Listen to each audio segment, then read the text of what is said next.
Today we talk Sora officially joining the battle as the final fighter in Super Smash Bros. Ultimate, as well as a peek behind the curtain from director Masahiro Sakurai himself. Nintendo UK reminds us that this Zelda Game & Watch is still a thing, and the unveiling of a new show featuring yours truly and His Royal Majesty the reigning Amiibo King, Amiibo Jason. All that and more on today's edition of Mii Weekly. Let's do this!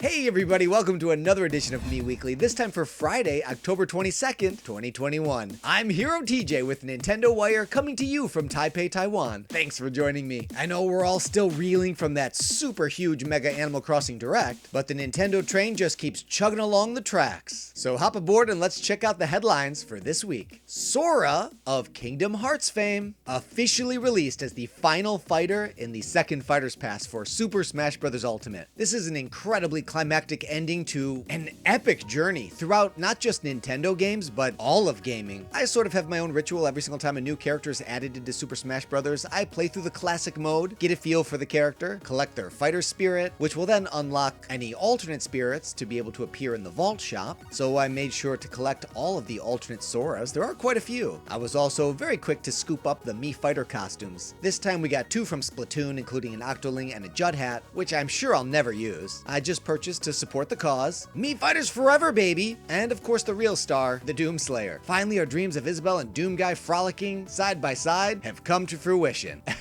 And just like with every other fighter, we get a deluge of new spirits. So I played through the spirit board, cheesed all these fools with an overpowered combination of specially curated spirit teams, and at long last, and potentially forever, my spirit collection is complete. So just what is the final spirit count in Super Smash Bros. Ultimate? Boom!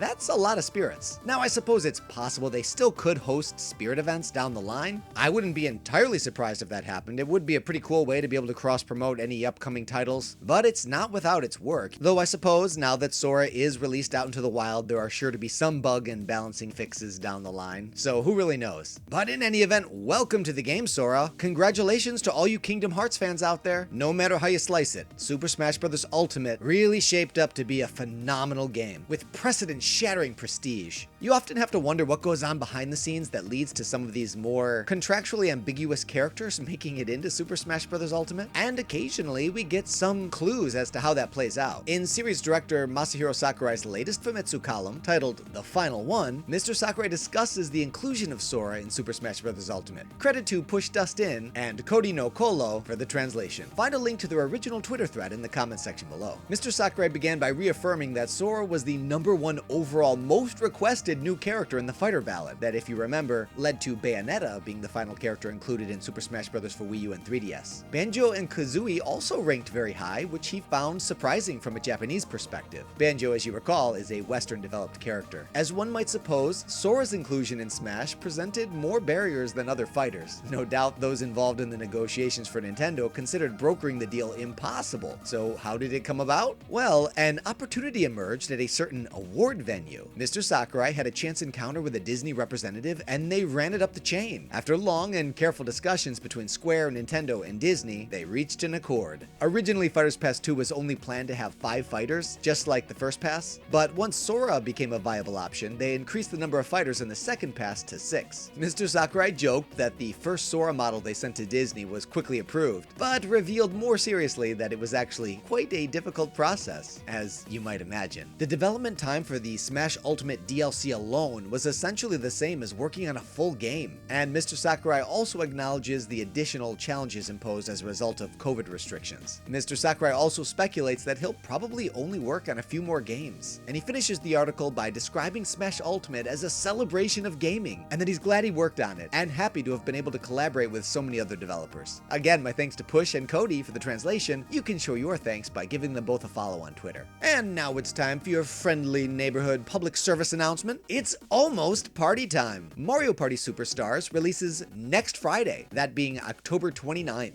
I'm not really sure what the trick-or-treating situation is now in light of, everything. So maybe you could just celebrate Halloween by booting up Mario Party Superstars. Pretty sure there's ghosts in that game. Trick-or-treating really isn't a thing in Taiwan. Actually, the day is referred to as Western Ghost Holiday, so that's pretty cute. As for me and my crew, they all got their ninja costumes ready. We'll probably do some Halloween related activities in the apartment, eat some candy I'm sure, and no doubt video games are going to be a part of that. Game & Watch, the Legend of Zelda edition receives a snappy new commercial. This well-produced little marketing move exists for the express purpose of reminding niche fans that this unconventional and peculiar collector's piece is a real thing. I did buy the Mario one, not because I have any particular interest in it, but I just thought it might be something my son would enjoy because he's really into timepieces. And he did. Well, still continues to. And so my daughter naturally assumed that she would be getting the Legend of Zelda one, so there is a strong possibility that I might pick it up. Although I will tell you, it is far more expensive here in Taiwan. I think it goes for something like 80 bucks. So we'll have to see on that. This little oddity releases on November 12th. And before we jump to the next segment, I want to introduce a new show I'm working on with my dear friend and Nintendo Wire colleague, Amiibo Jason, entitled Nintendo WireTap Live, over on twitch.tv/NinWire. It centers on Nintendo news and discussion, but the best part about it is that it's live, so we get to share it in real time with you. Don't get me wrong, I love coming to you with the news every week, but because this is a produced show, we can certainly interact in the comments section, and I appreciate that, but there is a little bit of a barrier of access. So I'm really excited to join with Amiibo Jason for this show where we get to interact with you a little bit more directly. We're still sorting a few things out on the back end here. I believe we'll be archiving the episodes here on YouTube and might even be releasing it as a podcast. But I want to invite you to join us live Wednesday evenings at 8:30 p.m. Central Standard Time. Interact with us and other members of the Nintendo Wire team in the live chat. I can't wait to take our Nintendo talk to the next level. Thanks to everyone who joined me and Jason for the first episode, and I hope we'll see you all there next time.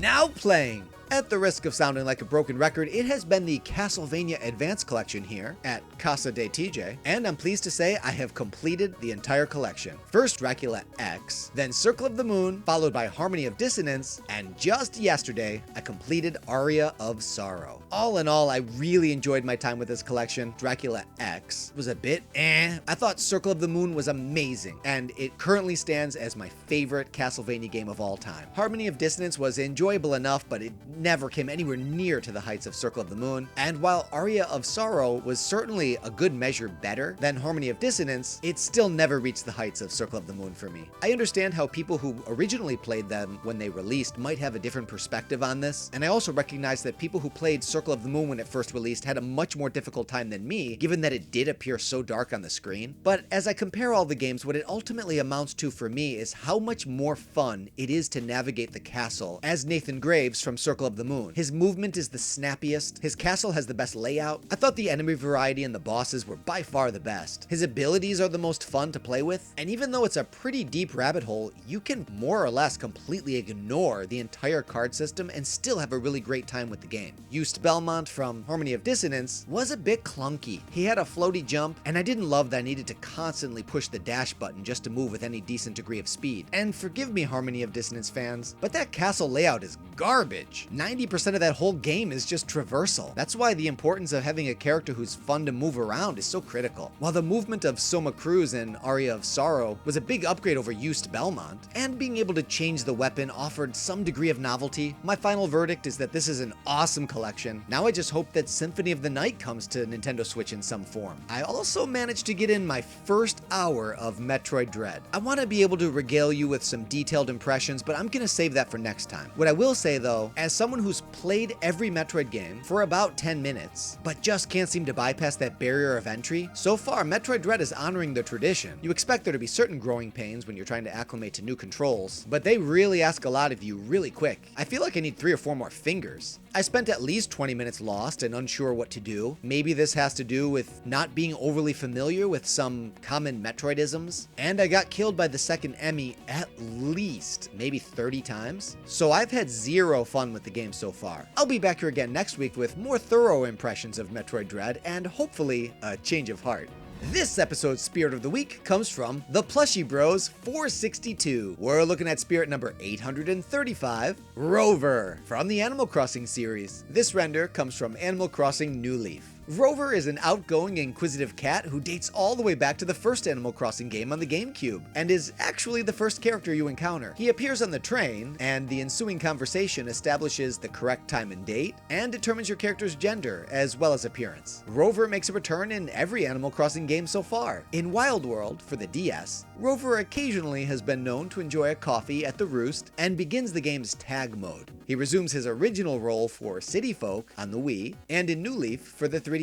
And most recently, Rover joined the cast of Animal Crossing New Horizons as part of the May Day Tour. Should you equip this spirit in Super Smash Bros. Ultimate, you'll enjoy Ice Floor immunity. I have no idea what the correlation is here, so if you have any idea, please enlighten me in the comment section. Actually, I just thought of something. Maybe it's because he's so good at breaking the ice. You know, like as it pertains to a conversation, like Icebreaker? Actually, I think that might be it. You can acquire the Rover Spirit in a World of Light battle, on the Spirit board, in the Vault Shop, or by scanning the Rover Amiibo. Thanks to the Plushy Bros for the suggestion. If there's a spirit you'd like to see as the Spirit of the Week, please let me know in the comment section below, and if yours is selected, you'll be recognized in the episode with an on-screen credit, just like the Plushy Bros. Now it's time to sound off. In the first edition of Nintendo WireTap Live with my good friend Amiibo Jason, we spent over an hour debating the value of Nintendo Switch Online Plus expansion. He thought it was a fantastic deal, and I think it's an expense I just can't justify. I also acknowledge that mileage may vary. In his case, he has 8 Animal Crossing players on his Nintendo Switch Online plan, so by upgrading to the expansion and getting access to Happy Home Paradise on all 8 of those essentially for no added charge, he's saving like $200. For me, I have no intention of purchasing Happy Home Paradise, and there's honestly a whole bunch of better ways to be able to experience Sega Genesis games even on your Nintendo Switch. So the only real appeal is the N64 games, and I don't think that warrants such a steep price increase. But I want to know what you think. Will you be upgrading to Nintendo Switch Online Plus expansion? I look forward to reading your thoughts in the comments section below. And that's a wrap on another edition of Mii Weekly. I gotta say, I think it's pretty awesome that you took a little bit of time out of your Friday to spend here with me covering the Nintendo news. I hope I get to chat with you live on Wednesday. That would be cool. Twitch.tv/Ninwire. And be sure to join me right back here again next Friday. Until then, please have a super amazing, awesome week. I'm gonna do the same. This is Hero TJ signing out.